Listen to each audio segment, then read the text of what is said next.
What's up, guys? This is 3am Podcast. My name is Charlie. My name is Sean. And once again, we have with us our good homie, REID. What's up, guys? Heyo. Bro, 2 weeks in a row. This is wild. It's almost as if we recorded both of these, one right after the other. Oh, no, we wouldn't be able to do that. This is a really long dinner DJ is at. Yeah, I feel kind of bad because he's at my brother-in-law's birthday dinner. You're not there. I'm not there. My horrible person. Get wrecked. I know. So Reed started telling us a story right before we started recording the second episode, and we all yelled, "Stop! Tell it on pod." Real. So you were talking about, 3am, we're a comedy horror podcast. We share scary stories. We share funny stories from our past and whatnot. If you're into that sort of thing, welcome. New listeners, welcome. Old listeners, welcome. Anyway, so you were getting your license. Yeah, so I was getting my license, and we were just driving through this area in West Medford. So you're like testing at the DMV, right? Yeah, so Okay. it's like I've done my written. I just got to drive now. Right. So I'm like super nervous. I'm a little bit young. I'm really young for my grade. So this is like everyone else has their license. So it's kind of like, yo, when is Reed going to get his license? Because he's so young, you know. So this is like second semester, junior year. And finally I'm able to drive. So we're driving through this little residential area. And I'm like anticipating like the dreaded like parallel park, right? You know, where you have to parallel park and then back up like 10 yards Without hitting the curb. Yeah. And so the instructor, he was like, hey, once we pass this corner, why don't you go ahead and parallel park and we'll back up and we'll be like, we'll drive back to the DMV. So it's like towards the end. I'm still super nervous. And so we kind of get to the corner where I'm supposed to be parallel parking. And he's like, pull over. And I was like, okay. So like I'm like looking over, making sure everything's good. I'm pulling over very slowly so I don't hit the curb. And he's like, no, pull over now.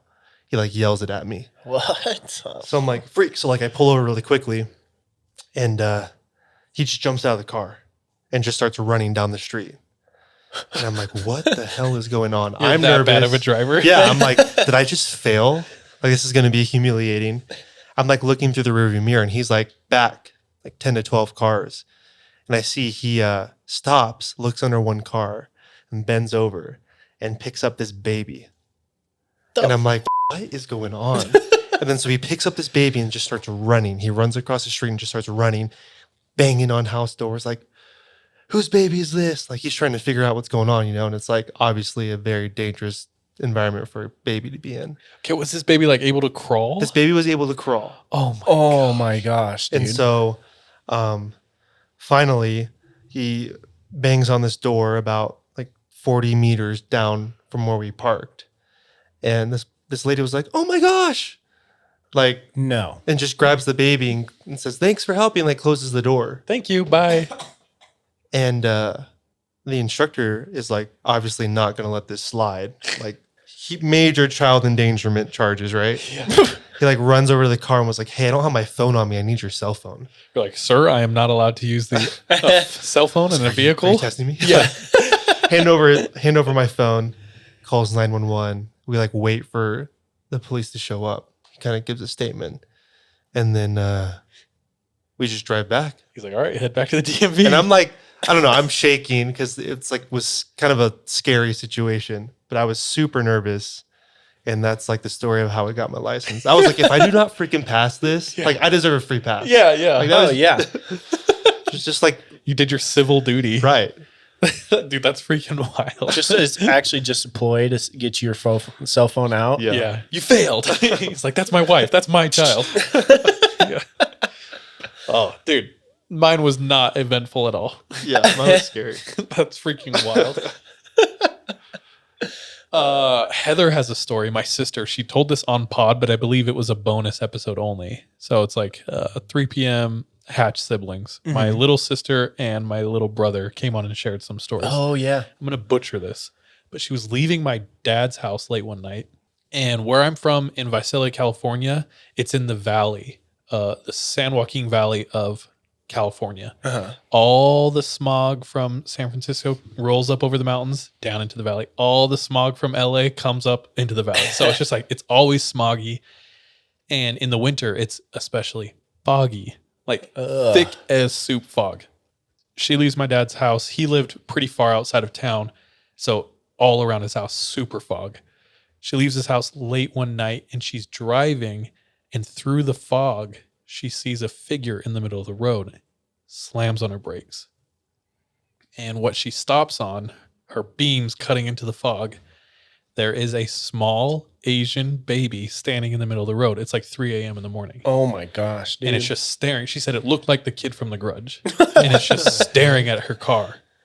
And her initial reaction is demon, terrifying, run it, it's so scary. Run it over. Yeah. But then, like, after that initial adrenaline rush and reaction kind of go away, she's like, hold on. This is a baby in the middle of the road at 3 a.m. What's going on? So I think she like rolls her window down. She's like, hey, like, yo, trying to get, and it's just staring. Doesn't react to any noise. I think she might have honked. Doesn't react to any noise. It's just staring. Smiles. And then I think it like runs to the right of the road. I know I'm missing a couple details, but what happens is she pulls away because she's like sketched out. Is this a trap? She's a young female, so she's not taking any risks. She pulls down the road a little bit. She can kind of see the baby still. It's like on the side of the road. Calls, I think, the cops. They come. And when the cop gets out, he goes, oh, I know what's going on. I've answered calls out here before. Knocks on a door and opens up like an Asian looking grandpa. And they're like, dude, your son's out again. And what I think the scenario was the baby's deaf. Baby can't hear at all. Oh. And it has done this before, like gone out in the middle of the road or just like left the house at night. And so she's like, oh, like, thank goodness I freaking called someone and got it taken care of. But initially she thought she was straight up in a horror movie. Dude, For yeah, sure. there's all kinds of scenarios. First, it could be a demon. Second, that like Like a ploy, trap. the trap. Yeah, that's definitely a possibility too. Yeah. No, there are definitely people who have like trained kids to either help them steal or lure other kids away. Or the people that would just like go outside your door and play like the sound of a baby crying. Yeah, take advantage of your good nature. Yeah. Anyway, baby stories. Babies. Aren't they the funnest? Nah, bro. Nah, bro. So if you guys are listening to this right now, we are chilling in Oahu, not recording an episode. So we recorded this earlier, and it's going to be yet another shorter story. Yeah. Or episode, rather. Shorter story, dude. Anything you guys want to cover before we jump into stories? You guys watching any TV shows right now? I watched Truth Seekers on Amazon. How was it? You were telling me about that a little bit. I enjoyed it. Truth Seekers is by the guys who did Shaun of the Dead and Hot Fuzz. And the scenario is scenario or scenario? Depends on where Scenario. you're at, dude. What's the scenario? Is they are vloggers who ghost hunt and they Bro. come across interesting things. And Nice. It turns into this whole ordeal. That's kind of dope, actually. It feels a lot because they're like small content creators, so it feels like us, Just content, dude. Yeah. But anyway, it was fun. How about you guys? Dude, I just binge watched like this entire show in 2 days. Ted Lasso. Oh, Apple That's on my TV. list. Yeah. It's so good. I figured like even if you don't like sports or like soccer, Yeah. it's just uplifting because this guy is like a walking either dad joke or inspirational one-liner. But I realized earlier today actually that I have a problem from watching it. My favorite character, who's one of the guys that I relate to most, swears every other word. And I realized that I was swearing so much today. I was like, bro, you gotta just take it back When a it's little every bit. other word. Take about 90% off the top right now. That's funny. I've heard only good things about that show. It's honestly so good. Like straight up. And I wouldn't say I'm a binge watcher. Like I'll watch a show like consistently until I finish it. But like it took me 2 days to finish. And I was like, wow, now I don't know what to do with my life. Dude, there's like a unique sadness and joy that comes from like finishing a series or a book. Yeah. Because it kind of becomes your life for a minute. You become, at least for me, enveloped in the story, so invested. And it's just like you're rushing to get to the end, but then the end comes and you're like, oh, dang it.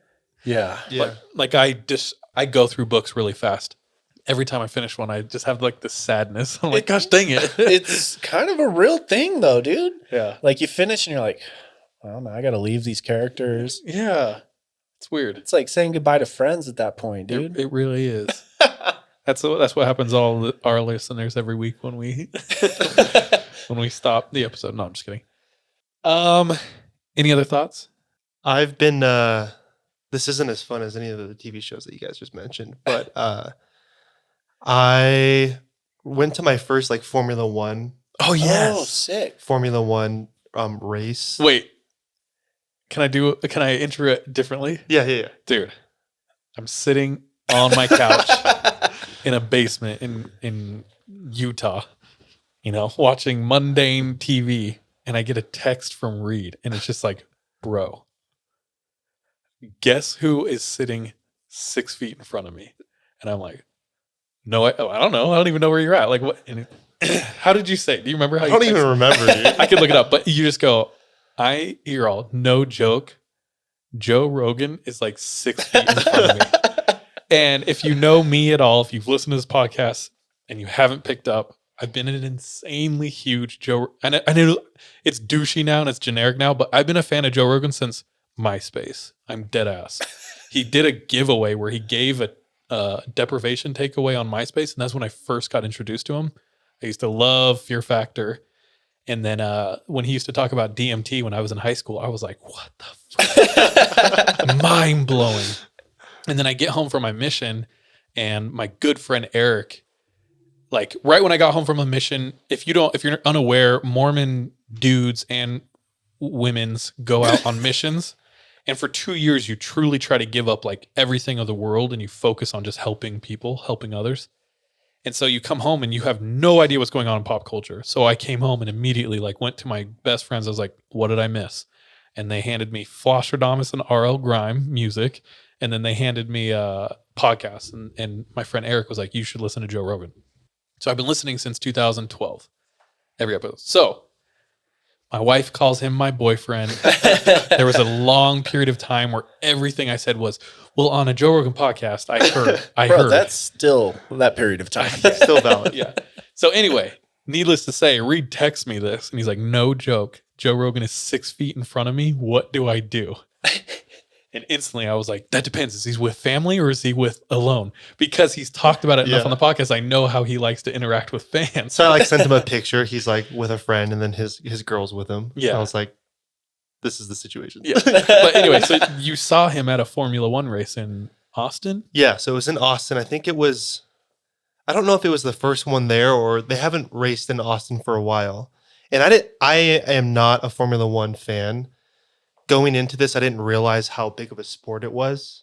I believe there's like a series on Netflix. Yeah, and that's what I was going to say. That's really blown up its I've popularity. been watching Formula One, like Drive to Survive, which is their Formula One show. And essentially what it does is they document the season, and then after the season ends in real life, they'll like release the show. And the show essentially like gives you like all these driver backstories, and it makes you very invested in a sport that you otherwise maybe like wouldn't be interested in. Right. But because you know like the beef between the drivers and like the different builders of these race cars, you're like Way more really invested. into it, right? Yeah. And so we scored these amazing tickets in this like exclusive club, like Paddock Club. Like you walk in, you're given a necklace, which is like access to like the entire facility. And then It's bougie. it's insane. So like people like Joe Rogan are there. Like I can just like go talk to Joe Rogan. Oh Like my God. those types of people, right? Like the governor of Texas, Joe Rogan. Like I saw a bunch of YouTubers and like influencers. Ben Stiller was there. So like you walk in and there's just like good looking receptionist. Like she's French and she's like, do you want to party by yourself or with other people? That was like her question as to like which level you should go on. Oh. And I was like, Other people. so, yeah. So it was just like, that was like how she, like what she asked us. Like, do you want to party? Do your own thing? It's a or you wanna, valid like, meet question. other people?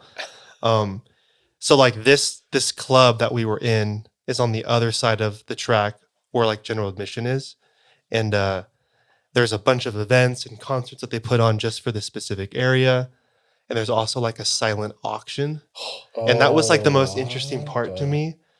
I think day 2 of the race, which is when they do like the actual qualifications for the race day.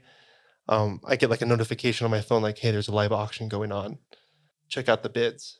And so I'm like looking through like the different items that they're like putting up for sale. Would they like So bet on their phone? Or? yeah, you bet on your phone, and like there isn't anyone kind of like mediating this auction. So it's just just all like done. highest bid gets it, right? Mm. And there's also like minimum bids, like bid prices. So you can't just be like, oh, $5 and hopefully no one else bids. Yeah. You have to bid Minimum's like 5,000. yeah.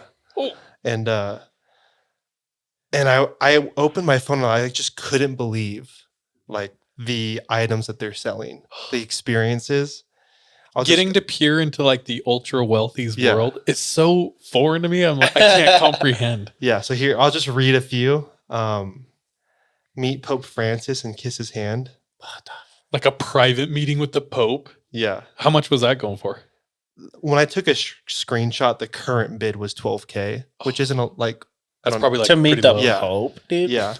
There was become a fighter jet pilot in the Czech Republic, 5-day Everest adventure for 2, That'd be sick, dude. Arctic Circle adventure for Also 2. sick. Let's see. An expedition to the North Pole without a footprint. So These are this has a dope. picture of like a blimp. Oh, that's kind of sick. Attend the Monaco Grand Prix super yacht party. Oh my goodness. It's like movie stuff. For real. Lunch with Mr. Lamborghini in Italy. Who's Mr. Lamborghini? I'm assuming it's The owner of The Lamborghini. owner. Oh my goodness. yeah. So it was just funny to kind of check on these bids and like how much money people were like investing into it. Oh my gosh. That's wild. It's pretty crazy. I remember you like messaged me and you're like, these guys are just like rich nerds. Yeah, because like there are some of these items like the attend the Monaco Grand Prix super yacht party that if you were connected, you know the right people, that's not even a thing that you would bid money on. You would just show up, right? Yeah. Right. Yeah. But these homies aren't that like high level, but they have all the money.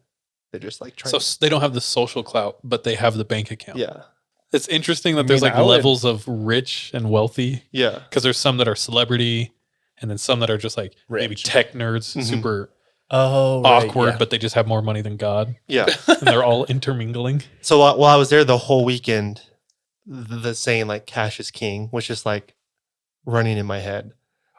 Like whoever has the most money wins. It doesn't even matter what you want. If you have the cash, you can get it.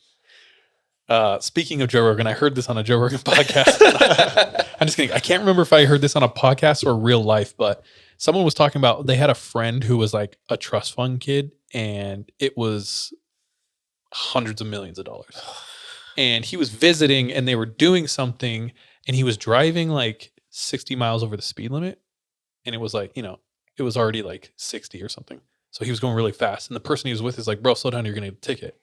And he said, well, how much is a ticket? And he was like, I don't know. Like you're going this fast. It's probably like a couple thousand. I don't know what the Yeah. figure was, but he was like, oh, okay, that's fine. And he just kept going. And he's like, very quickly, and then like he parked in a place that you can't park on. He's like, bro, you can't park here. And he's like, well, what's the worst thing? Like they're going to find me? And he's like, yeah. And he's like, all right, well, that's fine. And then he just said he was with him for like a day and he realized by the end of the day, the laws to him, all they were like items on a menu. And he could afford everything on the Yeah. menu. Oh my gosh. Because dude. like if he committed a crime or if he did something wrong, they would fine him. But he was like, all right, well, how much is that? And he's like, a couple $1,000. To him, that's like $10. yeah. So he's like, all right. Yeah. Sure. And it's just, we look at laws as like things you can't do. He looked at laws as how much would I just have to pay to Yeah. do that? And hearing that, I was like, holy crap. Yeah. That's crazy. Like maneuvering the world and like thinking that. That weekend was inspiring, but also just like I felt like trash dude, at the same time, because like the parking lot for this specific paddock club was right by we'd have to walk through it to get into the track. And I thought, in my mind, I was like, oh, like this is a nice car. Like once I have this car, like that means I've made a certain like social class. And I didn't see one of those cars in the parking lot. They were like the next level. What's the next We spent an level? hour in the parking lot before the race every day, Just like looking at looking at cars. I can't even comprehend. And it's crazy yeah. because I didn't see BMWs there. I didn't see That's some Mercedes there. peasant shit. Yeah, it was like Ferraris, Lamborghinis, And up. and up. Yeah. Wild. And it's crazy because we'd be like at our hotel in downtown Austin being like, oh, if we had this much money, how much, like what car would we buy? And like my friend would say a car, and then it would like literally drive by because everyone in their supercars are there for that weekend. Yeah. It was just insane how much money was just in Austin that one weekend. Bro, I just want a little of it. Yeah. Soon, dude. We were staying like the Ferrari team, like the logistics team, like the front office part of Ferrari was staying in the hotel with us. And like everything that they were wearing was just like Ferrari red. All their suitcases were red. Like Everything's everything was custom. super nice. Italian leather. Yeah. I was just like, hi. Can I have your clipboard? I got this from Uniqlo or Yeah. whatever. Got this from H&M. Yeah. Sales rack. So it was really cool. But I'm like now trying to like understand that world a little bit more. So I've been watching the show. Okay, I see. Who are the main competitors? Who are the top two competitors? The two biggest constructors or builders are Mercedes and Red Bull. Whoa, okay. Yeah. And Mercedes, their most prolific driver ever is Lewis Hamilton. He's like the most decorated, talented driver ever in the sport. Whoa. And he just got like kind of dethroned this season By the Red Bull the kid? Red Bull guy. Whoa. What's the Red Bull guy's story? I don't really know. I need to like kind of dive more into their backstories, but all these guys know each other because you start off as a kid racing go-karts. So like these guys grew up with each other. They know who each other are. They've been racing. Same circles. Yeah. And so you kind of like level up, like you go from like go-karting to like, F2. Like you can just like, as you grow older and you get better sponsors, you get better cars and you kind of like level up that way. Is there a lot of money in Formula One? Oh yeah. Like I Mercedes would be. spends hundreds of millions of dollars on their tech every year. Huh. So you see Mercedes with the most money winning all the time because they have the budget. most money. Yeah. Hmm. So it's really interesting. I'm a fan now, so I'm like trying to understand it more. I don't know anything at all in comparison to a lot of my friends, but it's kind of a fun little thing to get into. That's wild. There's something that happens like you'll listen to music and then you go to that band's concert and it changes your relationship with their music. Like you will appreciate it or love it so much more if you see them live. You Yeah. know what I'm saying? And I could imagine that would happen. Well, with, what it was like for me is it was because I knew nothing about Formula One going into this. It felt like I went to like the best concert of my life, but I didn't know any of the songs. Oh. So like now I'm So it's like, whoa. so now I'm like going back and like re-listening to the album. I'm like trying to like understand the album, which I just like listened or watched in person at Yeah, the I concert. see that. Interesting. Yeah. Do you think you'll go back? Hopefully. I don't know if I can. We'll see. Yeah. Dude, there are a few times in my life I felt like I've been around or interacted with like what I would consider ultra wealthy. They're probably not even that like ultra wealthy, but they're just like Wealthy. inconceivably wealthy compared to me. And it's just a different world, dude. They navigate the world so differently. And it's just like, holy crap, I didn't realize this exists. Like, It's like a whole way of thinking. Like I got a new job as a portfolio manager, so I'm like seeing kind of all this firsthand. And the way that they think, the way that they travel, it's so strange. because there's no like limits or ceilings. It's just like, Yeah, yeah, I want this. We'll do this. yeah, It's yeah. it's insane. Money does buy happiness. Yeah, Cash is king, bro. I once ran around. I would like drive up to when I was a straight up street rat. This is all a video game. Like when I was deep into graffiti, I was stealing so much. Like stealing and theft in a video game that I played Oh, yeah. GTA, right? was like a sport to me. At one point, I was not doing it for the things. I was doing Yeah. it to see how much I could get away with. And I was good, dude. I was on track to becoming like, I don't know, like an art thief or some shit. But it was like, anyway, so like I'm at the peak of my like street ratness. And we would always go up to like San Francisco and run around. And because like I had white friends and stuff, so we'd go into hotels and we'd speak loudly as if we were heiresses and stuff, which is like to us was goofy, but at the time, but like that shit exists. Like we Yeah. easily could have been, because there are kids running around Seattle and San Francisco that are like the heiresses of people. But I don't know. We used to, just like walk. If you walk into places with confidence, they just like let you in. So we'd see how far we could get into these super bougie hotels in San Francisco. And it's like you could get really far if you just like Act like Yeah, it. well, act like an asshole. That's funny. When I was on my mission in Bangkok, we had like a one day out of the week where we could kind of just like relax and do our thing. And after a while, you've kind of hit all the tourist spots. You've done your thing, right? So me and my friend, my companion, we would put on our suits, walk into like luxury condominiums with a briefcase with nothing in it, and we would just ask to see the penthouse. Whoa. What? But we were like foreigners that spoke Thai. So they're like, oh, They're you're like, oh, important. so they never asked any questions. And they're like, Oh. oh yeah, like do you want wine? Do you want like what do you want? And they would like walk us up. Okay, so let's go to Thailand and do that. Yeah. So that's like how we passed time because we were we had been there for so long, and it was like an easy way to have fun and just like take your mind off of things. Yeah. Yeah. That Dude, sounds that- awesome. Yeah.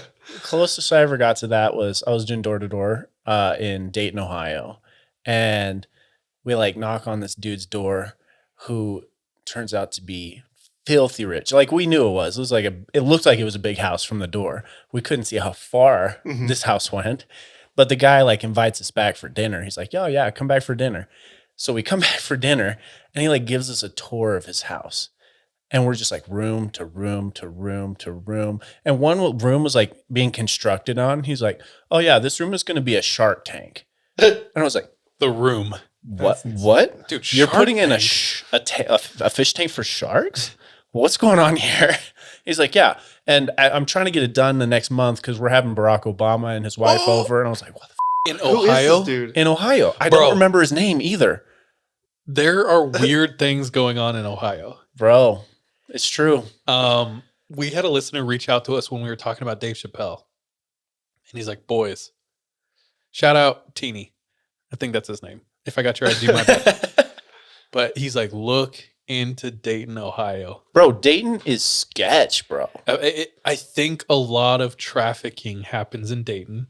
Weird things happen in Dayton. I'm 80% sure Jamie from Joe Rogan is from Ohio, and he always tells Joe there's stuff going on in Ohio. 100%. I But would like not doubt it. elites and stuff. So the fact that you said Obama's like going to this random dude's house in Ohio, like I'm telling you, more and more things I'm seeing, weird stuff is happening in Ohio. It wasn't right in Dayton. It was probably like Beaver Creek, Ohio, which is Still, yeah. like right around there. But still, this dude's house was huge. He's putting in a Shark Tank. Barack Obama's coming over. crazy. He had He's like a his Bond personal, yeah, for real. He had like his personal chef come to each of us and be like, "What do you want for like dinner?" We're like, and he was like, "How do you want it?" Red Baron deep dish pizza, please. Bro, you got some hot pockets, bro. Like anything's better than these Totino's pizza pockets I've been eating. Crazy, dude. Yeah, anyway, there really are like levels. Like a year back, Kevin catered a movie that was being filmed in Utah. And at the end of the movie, they had a rap party. And they told Kevin, you can invite anyone you want. So he invited all of us. We show up to this rap party, and it's on the hills in Draper, Utah, which is like one of the richest areas in Utah. And the house is a straight up castle with like all the toys you could imagine, like crazy underground tunnels that go around the pool so you can like look into the pool. And it was wild. And to me, I was like, this is the pinnacle of wealthy, but it's not, dude. It's not at all. Yeah. You know what I'm saying? Yeah. It's so crazy. But we went to that party, Sean, me, and DJ, and I was like, damn, bro, Dude, this is wild. It's like, what can I lift, bro? Yeah.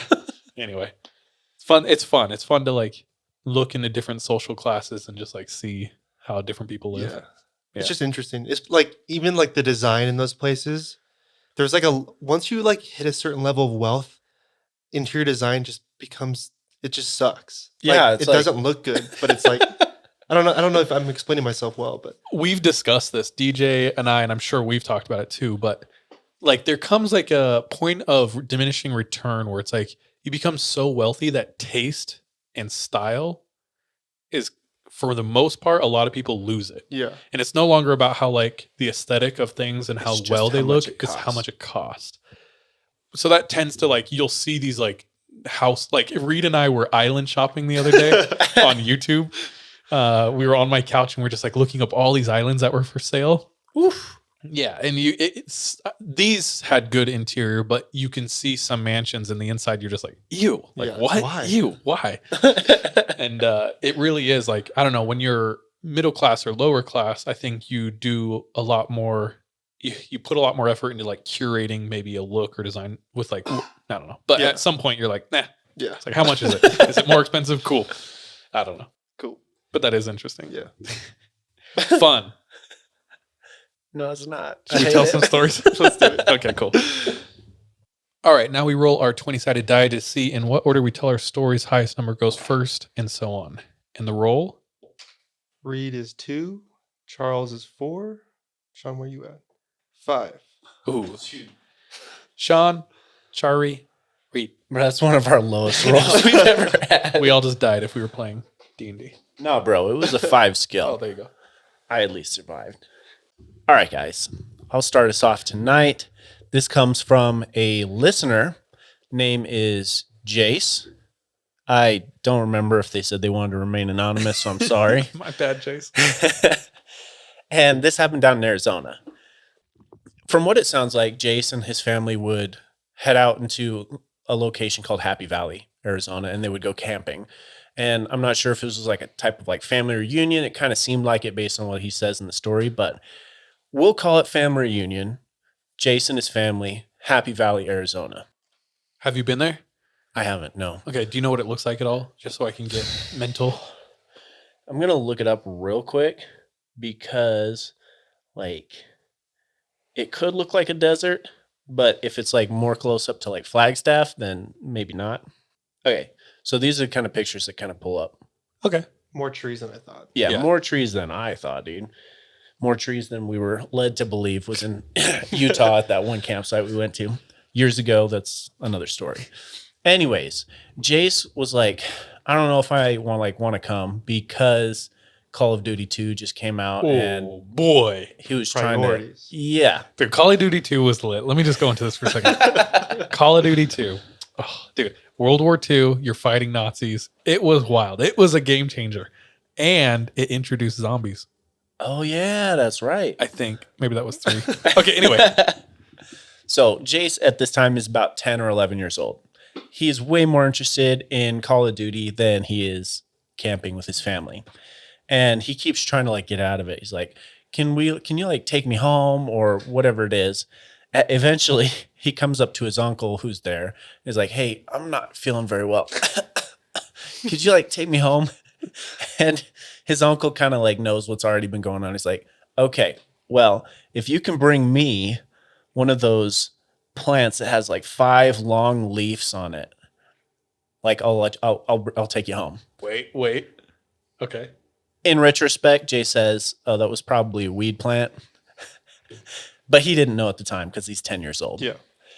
So he heads out with his flashlight, his pocket knife, and he's going hunting for some weed plants. He heads out into the woods, and he says it takes him, he's probably like out there for like an hour or so. And it's already kind of starting to get dark. And he comes across, Charles, you've also come across something like this. He came across this stick structure out in the middle of the woods, like just a bunch of like small sticks building almost like this wall. And as a kid, he's like, it's definitely got to be behind there. So he like starts kind of looking around this structure and finds a little like opening. And so Jace goes in through this little opening and gets to the other side and finds an old camp chair, like some trash, like what would seem like a homeless person was living there. He decides it's not there. At this point, he heads back out through this tiny little opening and he decides, it's probably getting late. I need to start heading home. The sun's going down. So he starts heading back to the camps. But at this point, he said, that all of a sudden it seemed unnaturally quiet. All that he could hear was just the crack of sticks and leaves under his feet. And as he kept walking back towards the campgrounds, he started hearing something else. And it sounded like something else walking behind him. But each time he would stop, it would stop. So he keeps trying to like walk faster and faster, and whatever it is would keep picking up and stopping when he would stop. Eventually, he makes it back to camp. No harm. He tells his uncle, "Hey, I couldn't find any of those plants that you were talking about." At this point, sun's gone down. They're all like sitting around the campfire, roasting some weenies, eating hot dogs. And they're kind of around the campfire for a little bit. And Jace, at this point, is like, I got to go to the bathroom. They have a designated bathroom tree near the campground, but not too near the campground. And his flashlight had run out of batteries or something to where he couldn't use his flashlight anymore. So his mom is like, yeah, just take like a wood and turn it into a little like a torch. Yeah. And he's like, okay. And his uncle like gets this piece of wood, lights the tip of it. He takes his torch, his 10-year-old boy just head out into the woods to the bathroom tree. So he gets to the bathroom tree, sets the like torch in between two rocks. So it's just like lighting his restroom up. He gets down to use the bathroom and starts hearing that noise again. The noise that he could have sworn he heard following him earlier. This time, like, he like picks up the torch and like starts shining it out in front of him, and the sound stops. And then it comes back and it seems like it's closer. He like shines like as much as he could this torch out in front of him and can't see anything. And then the sound very clearly is coming from above him.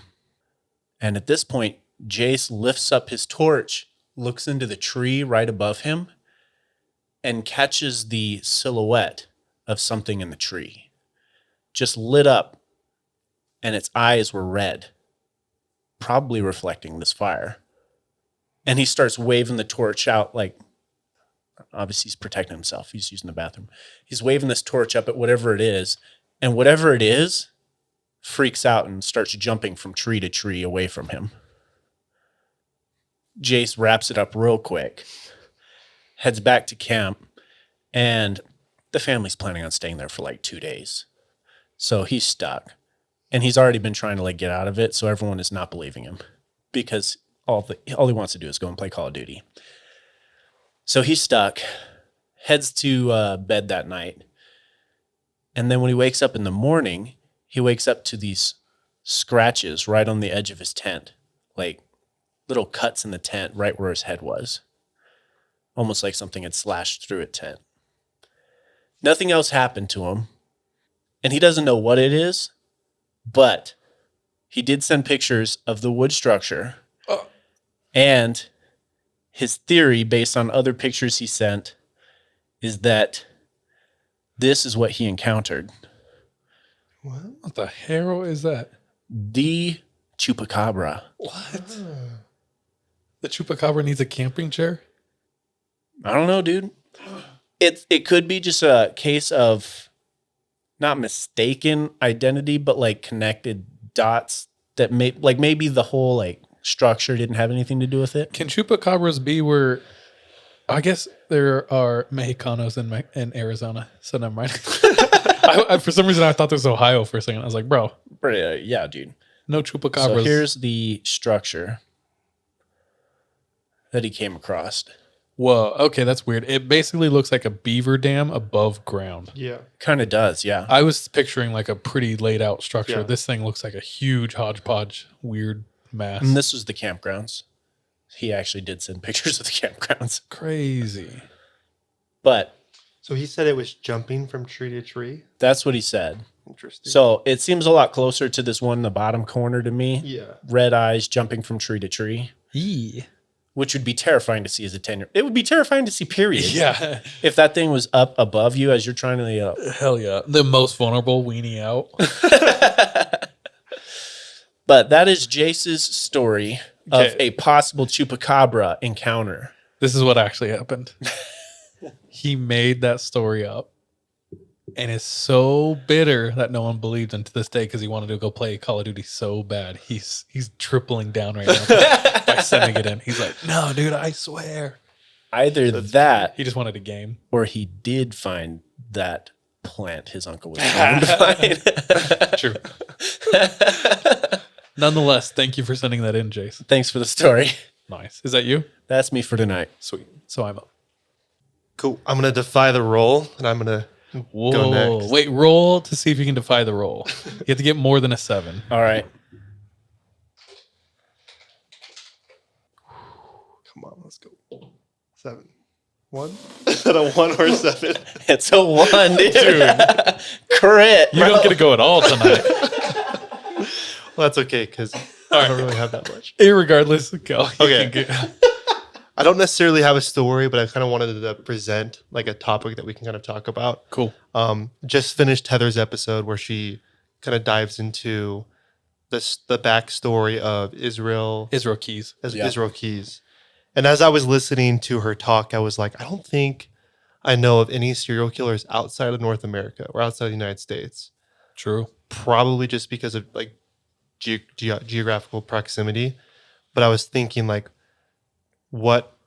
how do serial killers differ outside of the U.S.? Huh. Like, what is their profile? What is like their MO?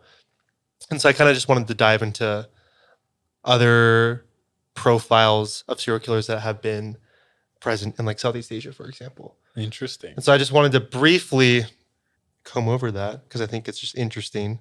Some similarities. Obviously, this isn't researched in depth. This is just quick. While I was driving over here, Charlie was like, hey, do you have a story? And I was like, no. Reed's driving and Googling No, seriously. on the highway, just like, oh crap, I gotta find something. Thought I was just going to hang out. I'm behind the mic. Yeah. So, I'm like, hey, come over, chill. And then Reed walks in. I'm like, sit down. You're recording.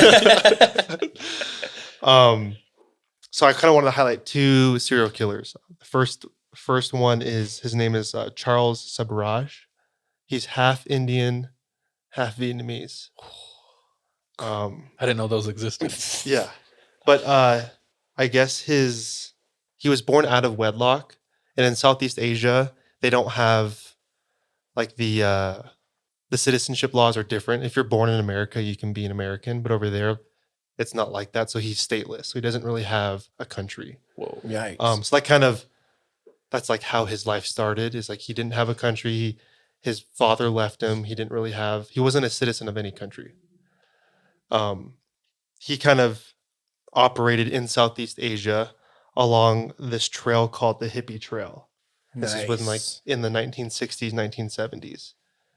Why is it called the Hippy Trail? Do you know? It was essentially like a cheaper route for alternative travel. It was a trail essentially that started in Western Europe, and you could travel all the way to Southeast Asia. Oh, that's kind of dope. Was Why'd it for do like that? backpackers and stuff? Backpacking. So a lot of like Westerners are like on this trail, right? People who are Okay. looking for like a different mode of travel, different experiences, trying to meet people.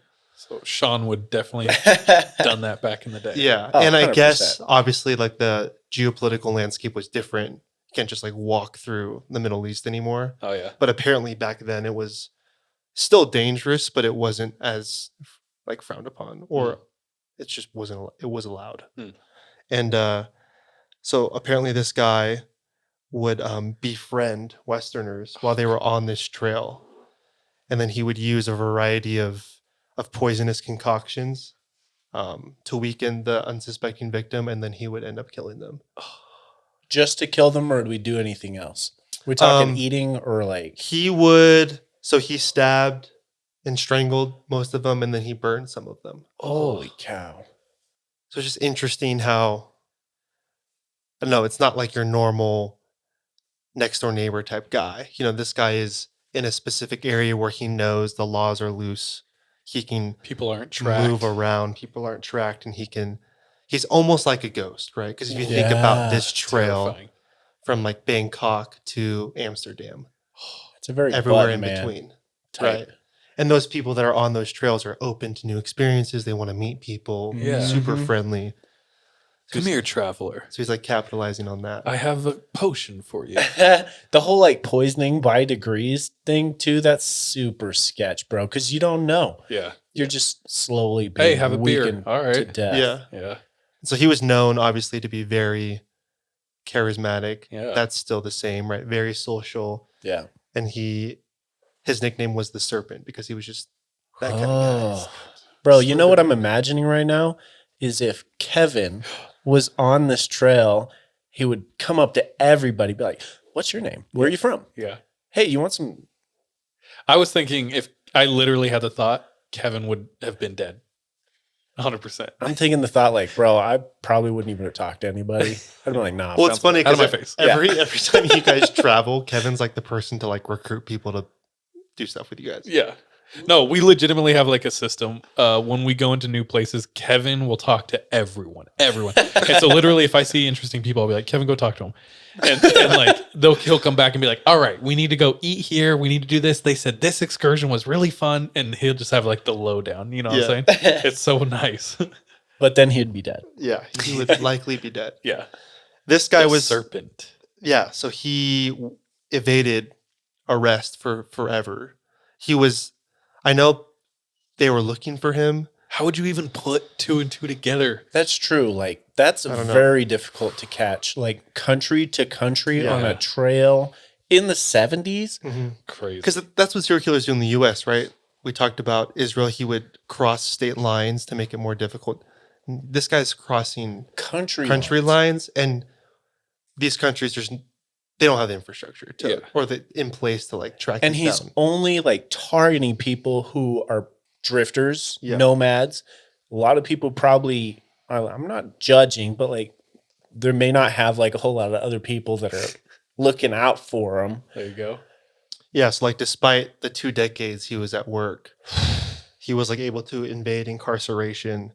And it wasn't until like 2010 when a court in Nepal like upheld the life sentence he received for murdering a US citizen that he like was caught. And then That's right. You mess with ours. yeah. Well, I think that's interesting. It's like it takes I don't know. An American No to one die cares. until yeah. Oh, Yeah. no. Yeah. Well, that's an interesting commentary. It's Yeah. like, yeah, we're not saying that's good or bad, but It is interesting. yeah. Yeah. And I wish I had done more Do you research. have a picture of him? Do you have a Yes. body count? Yeah. Let's see. Okay, when you show me his photo, I'm going to imagine if I would trust this dude. That's what I was just thinking, dude. Shit, I would probably trust this dude. Let me see. Nope. Not trusting. Oh, That's because I he's don't trust Asian? anybody, Just dude. kidding. His profile is really interesting. I want to like do a deep dive on him because apparently he ended up moving to France at a young age because his mom remarried and started like stealing and practicing. And he got sent to prison for fraud and theft. And while he was in prison, a really rich aristocrat volunteer was just like working in the prison, like for community service. And he latched onto him. Whoa. He was that charismatic. He kind of like, Yeah. Wow. So he got him to like pay his bail money and then became his friend and just like weaseled his way into like the high society of Paris. And that's how he like, the serpent, dude. yeah. bro. His wife is like a really rich, like Parisian. This guy? Yeah. Whoa. And then I'm sure he just like left them and to do his thing on the trail. But So he wasn't like down and out poor guy. He was doing this as a hobby. Whoa. yeah. Just Okay, interesting. I don't know. Look for a body count. Okay. One sec. Let's see. Dude, yeah. Dude, and there's no way that we have like the true body No. count. I Not hate at all. this. At least a dozen. That's I no, hate dude, that. it's way higher than that, bro. Way higher. But even guaranteed. even that is crazy. If they can pin a dozen on him, that's Yeah. wild. That's a lot. Yeah. In America, that makes him one of the highest. Do you know what I mean? Off the Israel topic Keys was like 11, right? Yeah. Or 13 or They something said like that that. they 11. know of. Yeah, 11. Yeah. But still, like, there's no way it's only 12.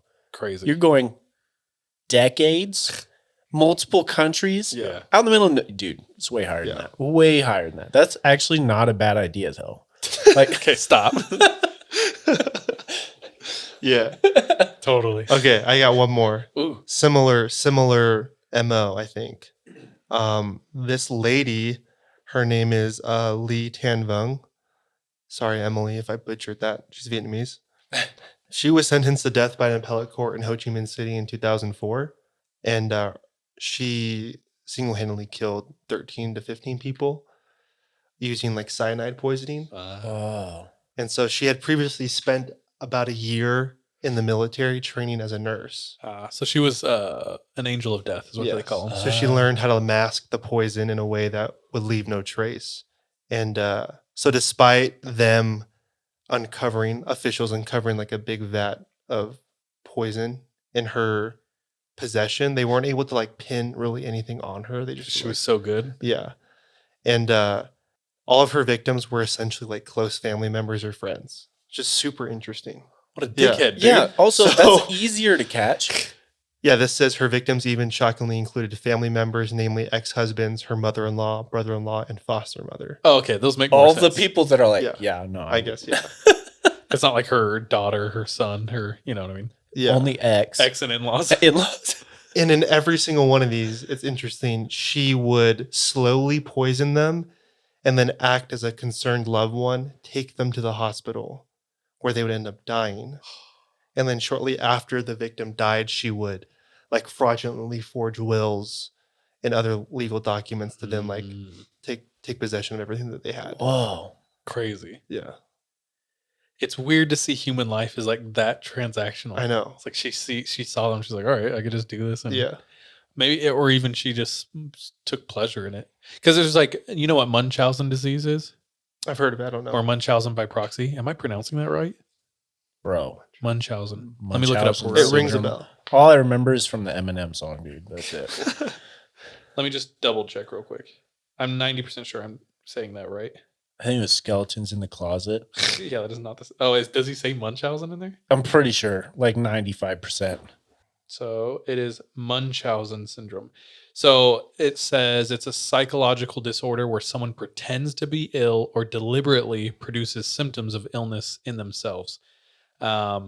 Munchausen by proxy is when, like, an example of that would be like a mom who poisons their kid Mm. so that the kid is ill, and by doing that can garnish all this attention and, like, you know.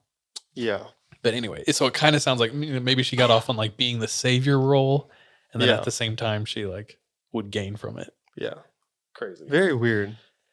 Okay, I have one more because this Oh is. snap! I can say this because I'm Thai, but this is the most Southeast Asian thing I have ever heard. Okay. What do you mean by that? Let me just read to you this guy's like. It's like this Why- guy in a tuk-tuk would run over people. So this guy's name is Ahmad Saraji. In 1998, he was a cattle breeder in North Sumatra, Indonesia. And he claimed to have had a vivid dream in which he saw his deceased father. And his father's ghost in this dream told him that he was destined to kill 70 women. And if he would drink their saliva, would inherit like powerful mystical healing powers.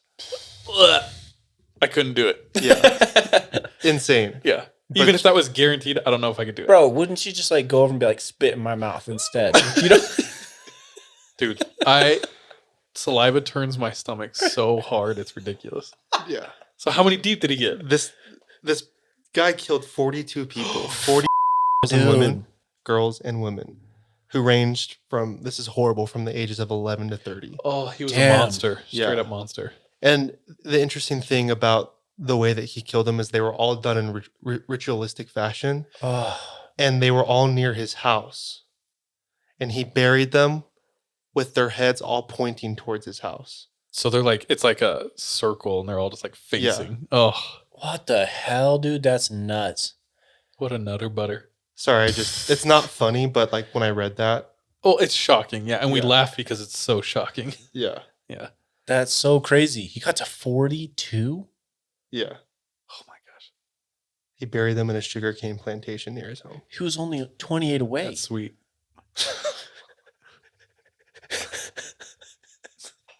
Yeah. Sorry. Yeah. No, but for real though, that's terrifying. Yeah. That sounds almost like, dude, I am not a psychologist. I'm not a forensic. I'm not a whatever. I'm a dumbass who has a podcast. I've heard of like, Serial killers. Me yeah, too. I can't remember which mental illness. I want to say like schizophrenia, but there is some mental illness. Like a product of it is like you convince yourself you have an important role. Oh, yeah. I don't know. I was listening to this case of this guy who was like convinced he was like God, right? And it like starts small, but then it just like builds and builds and builds. And he was doing crazy things to his siblings, like trying to get them to eat bodily fluids of his and stuff because he believed that was the only way for them to be saved. Yeah. And he was like a normal dude who like slowly turned and got worse. But yeah, I don't know. Just either he was straight up visited by a demon who like told him to do that, but he had to believe it to a point. So it does sound like some psychosis is going on. I don't even know, but that's crazy. Yeah.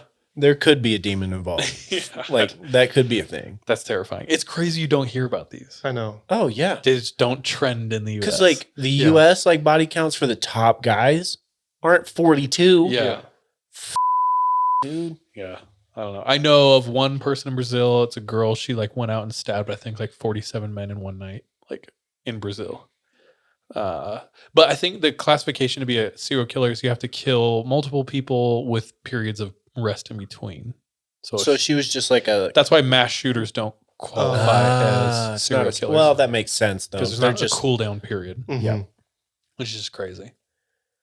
Bro, and here's the craziest thing, though. Like, we talk about this, and we've said it multiple times, is the ones we don't know about are still the scariest.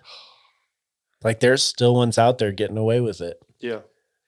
Dude, the conspiracy theories with serial killers are that there are networks where they communicate and share ideas.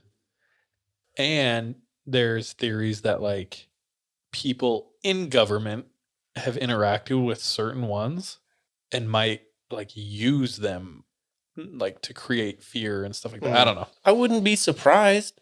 Like, if I were a serial killer, I wouldn't tell anybody and I wouldn't have a network. But I could see that being a thing. Oh my gosh, dude.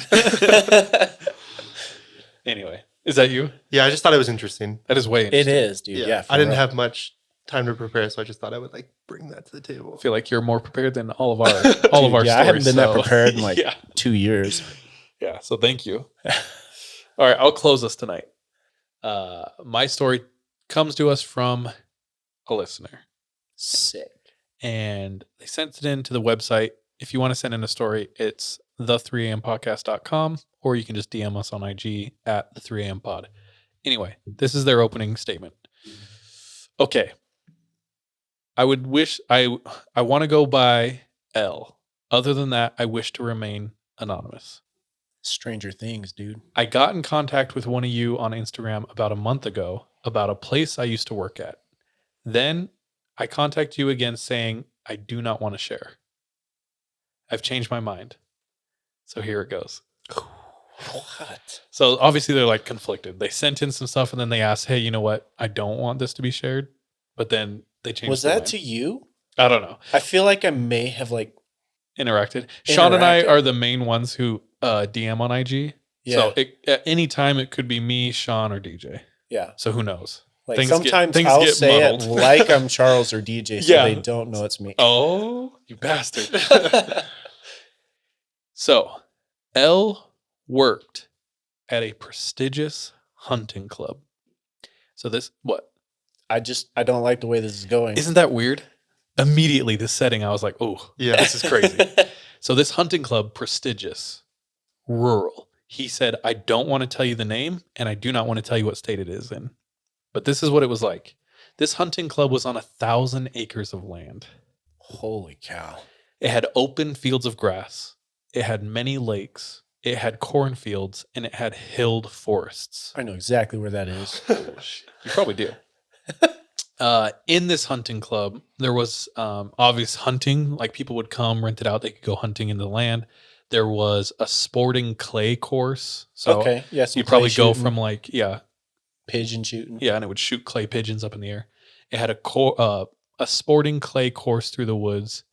It had lakes, and it had an old house that was built in the early 1800s. And this house was in the middle of the land. This house was used to have dinners at. It had a couple bedrooms. One of them was where a secretary worked sometimes, like a couple days of the week. The dinners would only happen like once or twice a year. And then other than that, it's also where it's, from what it sounds like, where the employees would clock in and clock out. Okay, so like a central hub. Yeah, but other than that, it was empty. Like 90% of the time, it sounded like.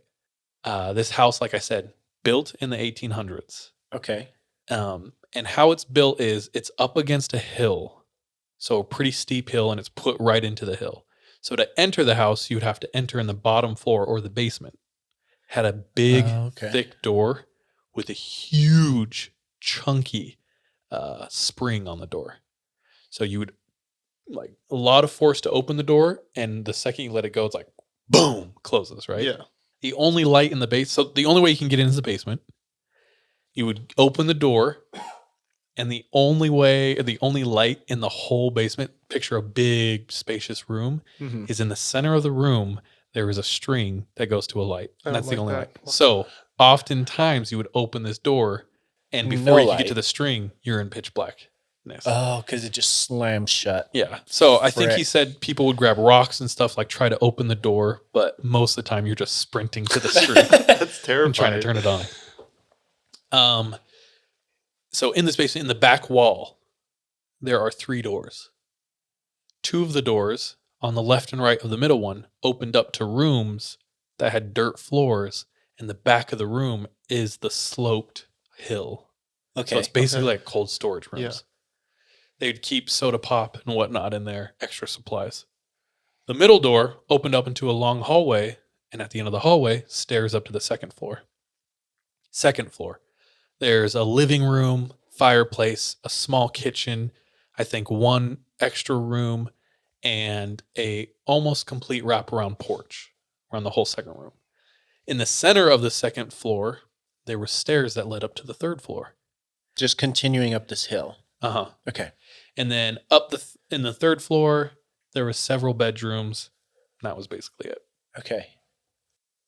So he said about 10 people worked at the club while he was there. All of the employees would talk about things that would happen at this house and within the land, like the 1,000 acres.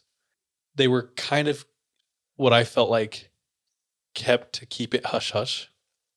So all the employees knew about it, and very few patrons knew about it. But other than that, no one really knew. So what this guy's done, what L has done, is since he had had experiences and he had talked to so many people who had weird experiences, he started to collect stories.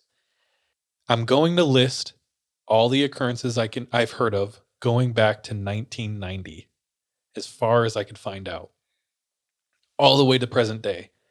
Very different experiences. I will list them in chronological order as best I can. What? One of the employees was at the building. He had brought his girlfriend. He was upstairs on the third floor doing something, grabbing something. His girlfriend's in the kitchen. She walks out of the kitchen and looks into the living room, and she's startled because she sees a man standing in the living room, leaning against the fireplace, and he's smoking a pipe. And she's like, "Oh, I'm sorry." This all happens super quick, so she has barely any time to comprehend. "Oh, I'm sorry." Turns around, walks back into the kitchen. And as she's walking back into the kitchen, she's like, something's off. Everything he's wearing looks like a costume. Yeah. Because it is from like the 1800s. This crosses her mind.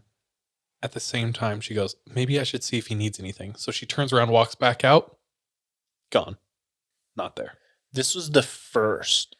So, like, our friend L has gone around and collected as many stories as he could. Okay. These ones he heard from, they were just kind of like stories that floated around. Okay. All the employees knew. Yeah. All the employees knew these ones. So that's the first one. Okay. The second one, also in the 1990s, a shooting instructor, like pretty high class shooting instructor, comes over from England. He's like taking people out. He's doing shooting courses, stuff like that.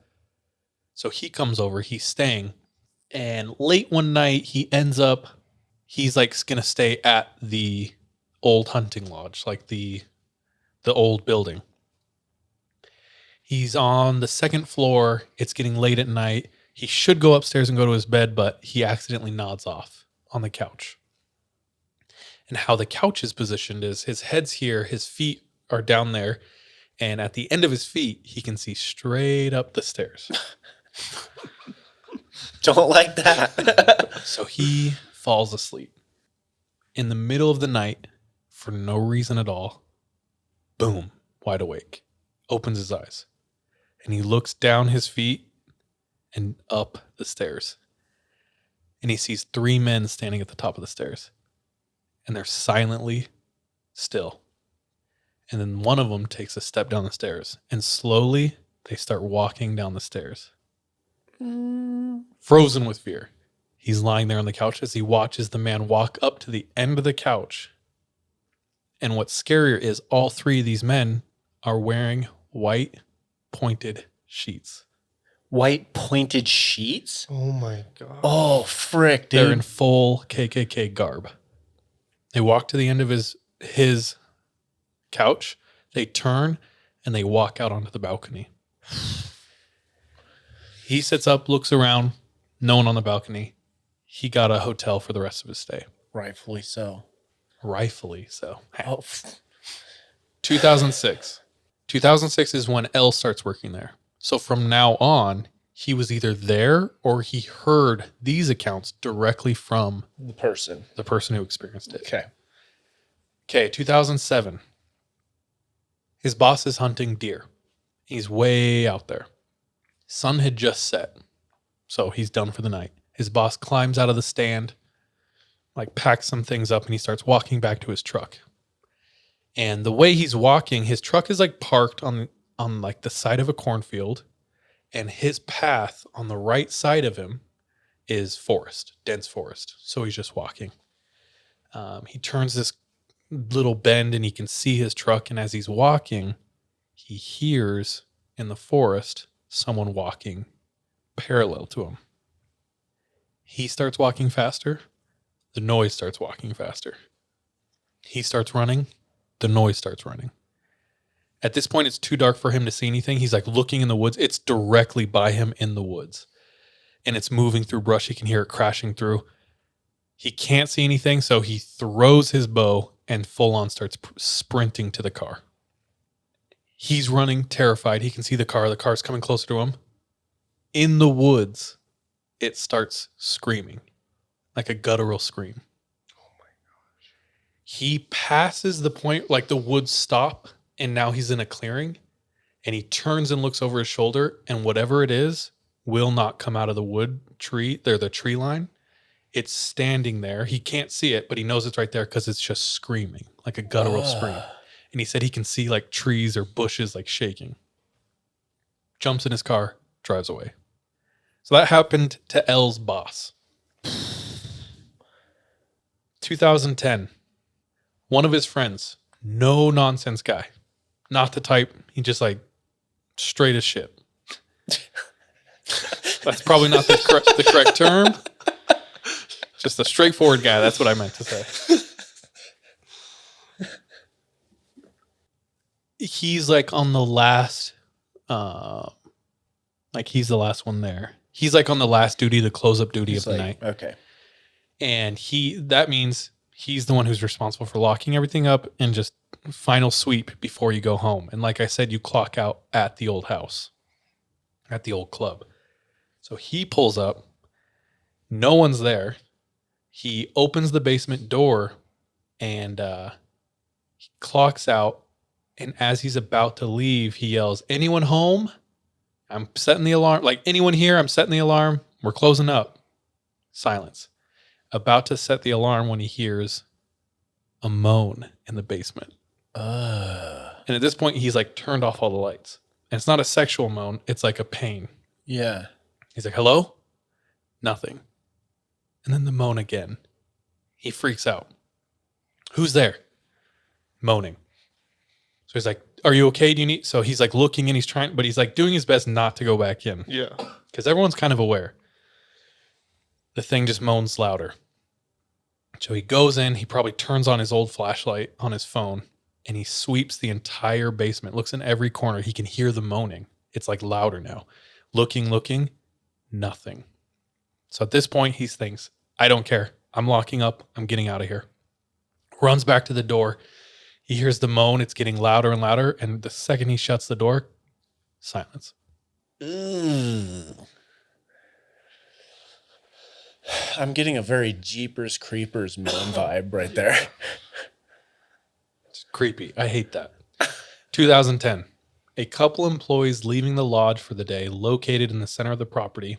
At dusk, they walk out, and as they walk out of the clubhouse, they see a large figure running through the woods across from the lodge, roughly 30 yards away. 2012. The secretary that works a couple days a week in the house cleans all the rooms every week. Many times she would notice the day after cleaning that there would be little kid handprints on all of the paintings and pictures hanging throughout the house. Ugh.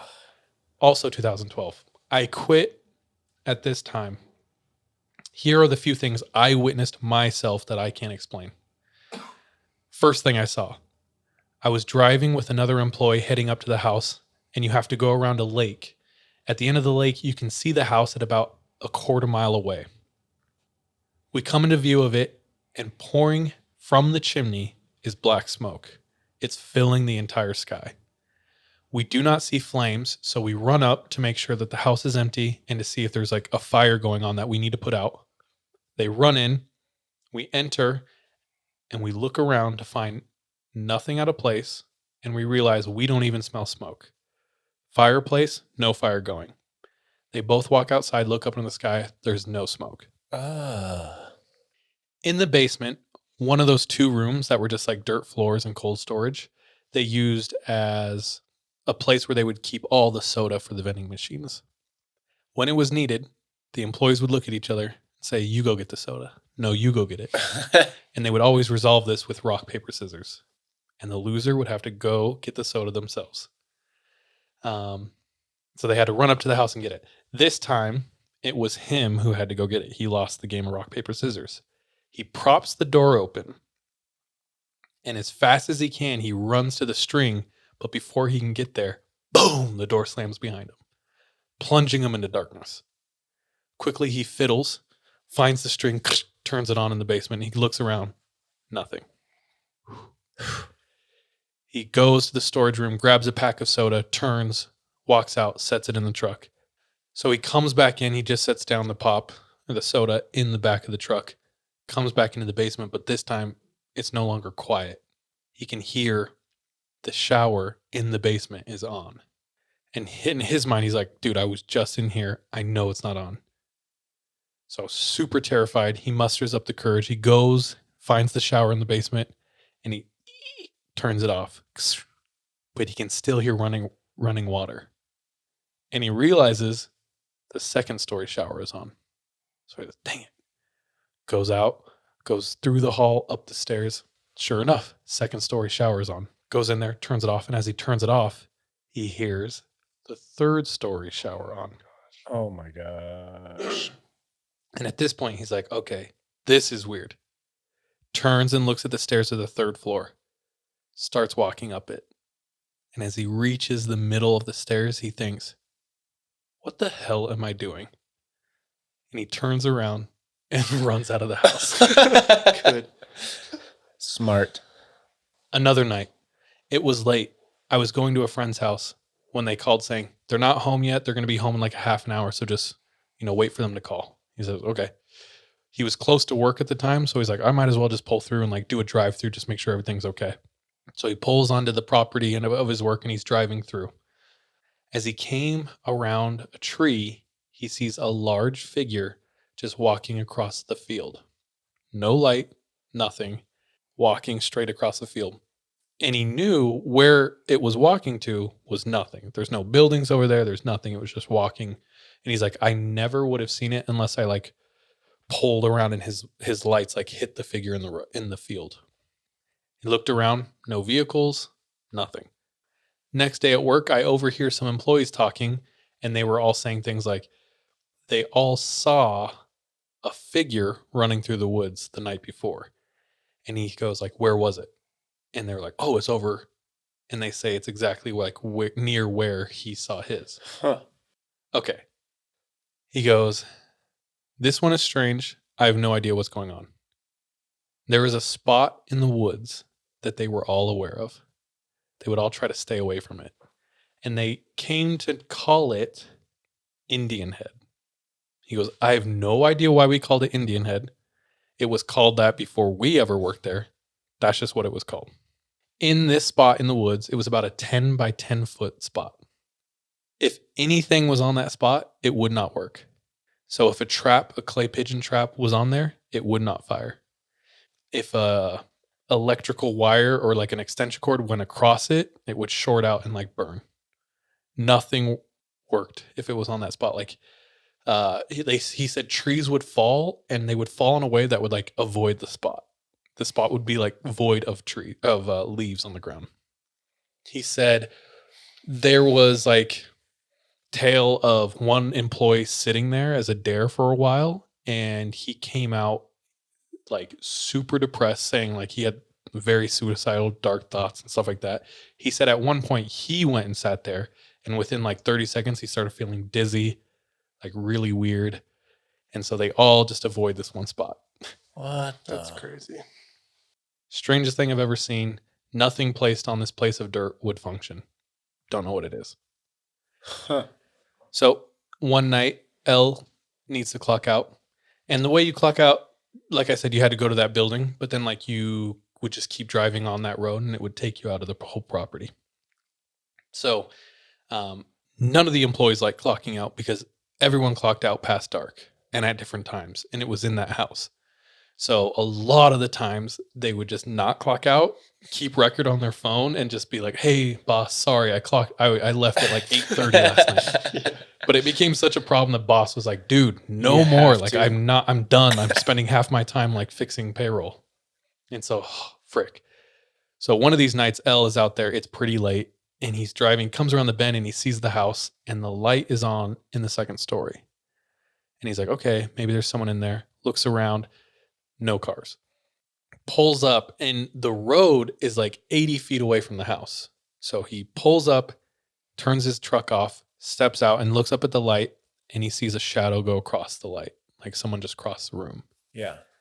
And he's like, okay. Takes a couple steps forward. Light switches off. He's like, should I just leave Yes.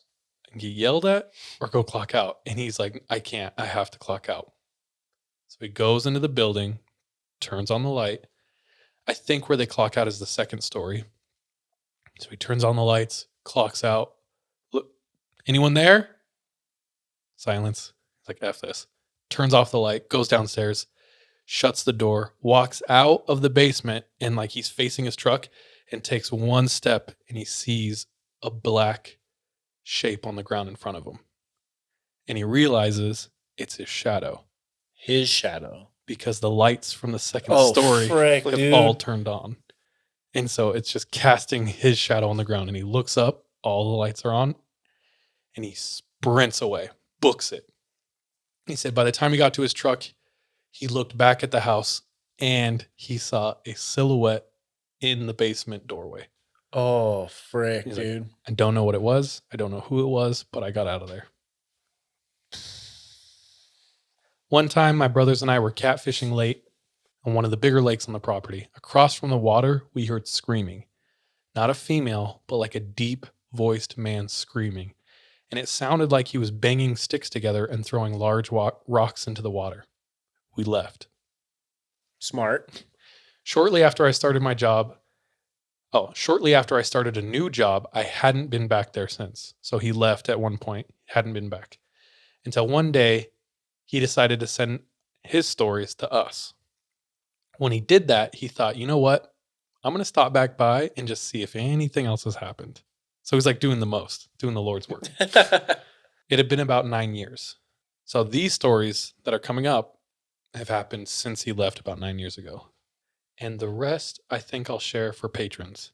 So if you want to hear the rest, go to Patreon.com/the 3am pod.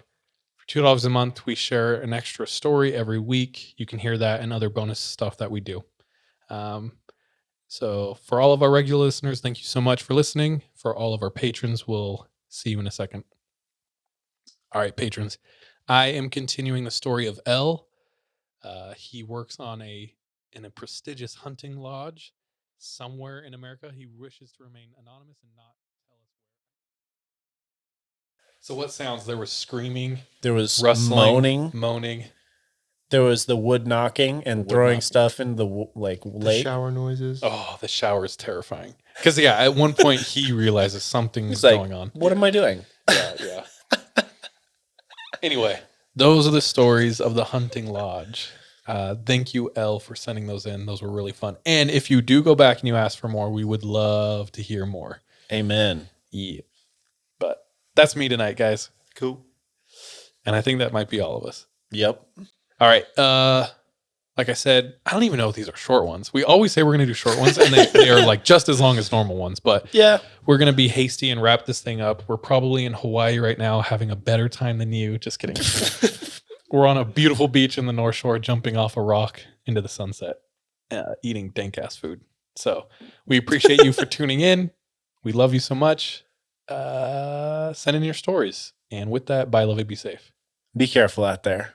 Peace. Oh, wait. Also, you can rate podcasts now on Spotify. So if you feel so inclined and you haven't done so, leave us a 5-star review rating on Spotify and Apple Podcast, and leave us a good review. If it's anything other than 5 or a good review, don't bother. leave it. Yeah. Frick out of here, bro. We ain't need that.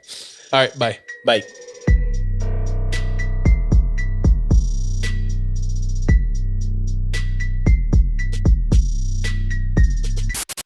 Hey, thank you so much for tuning into this episode of 3 a.m. If you want to support us, visit our Patreon, where patrons have access to exclusive content. If you're not able to support us monetarily, don't worry. This episode is on us. You can still rate and review us on whatever platform you listen to us on. It really does go a long way. You can also follow us on social media. Our handle everywhere, including Patreon, is the 3 a.m. pod. Finally, do you have any scary stories? If so, submit them to our website, the3ampodcast.com. We love any audio or visual aids that can help bring your stories to life. So file uploads are welcome with your written submissions. We're anxious and excited to hear from you.